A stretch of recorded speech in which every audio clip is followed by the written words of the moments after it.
ഗാന്ധിജിയും നെഹ്റുവും അടക്കമുള്ള ഒട്ടേറെ മഹാരഥന്മാരുടെ പാദസ്പർശമേറ്റ മണ്ണിലേക്കാണ് പ്രധാനമന്ത്രി നരേന്ദ്രമോദി വന്നെത്തുന്നത്. ഗാന്ധിജിയും നെഹ്റുവും ഡോക്ടർ രാജേന്ദ്ര പ്രസാദും സരോജിനി നായിഡുവും രാജഗോപാലാചാരിയും മദർ തെരേസയും മാർപ്പാപ്പയും അടങ്ങുന്ന ഒട്ടനവധി മഹാരഥന്മാരുടെ പാദസ്പർശമേറ്റ മണ്ണാണ് തൃശൂർ.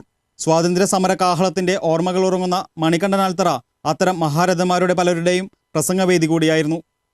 നെഹ്റു പ്രസംഗിച്ചതിന്റെ സ്മാരകം കൂടിയായി മണികണ്ഠനാൽത്തറയ്ക്ക് സമീപം നിലകൊള്ളുന്ന നെഹ്റു മണ്ഡപം നെഹ്റു കുടുംബത്തിന്റെ പിന്മുറക്കാർക്കും വേദിയായിട്ടുണ്ട്. ഇന്ദിരാഗാന്ധിയും രാജീവ് ഗാന്ധിയും സോണിയാഗാന്ധിയും രാഹുൽ ഗാന്ധിയുമെല്ലാം തേക്കിൻകാടിലെ നെഹ്റു മണ്ഡപം പ്രസംഗവേദിയാക്കിയിട്ടുണ്ട്. ലീഡർ കെ കരുണാകരന്റെ രാഷ്ട്രീയ തട്ടകം കൂടിയായതിനാൽ ഇന്ദിരയും രാജീവും ഒന്നിൽ കൂടുതൽ തവണ തൃശൂരിലെത്തിയിട്ടുണ്ട്. തൃശൂരിലെത്തിയ ഇരുവരും ഗുരുവായൂർ സന്ദർശനവും നടത്തിയിട്ടുണ്ട്. അടിയന്തരാവസ്ഥയ്ക്ക് ശേഷമുള്ള ഇന്ദിരയുടെ വരവിൽ ചെരുപ്പുമാലയും കരിങ്കൊടിയുമായി അവർക്കെതിരെ നടന്ന പ്രതിഷേധവും തൃശൂരിലെ പഴമനസ്സുകളുടെ ഓർമ്മയിലുണ്ട്.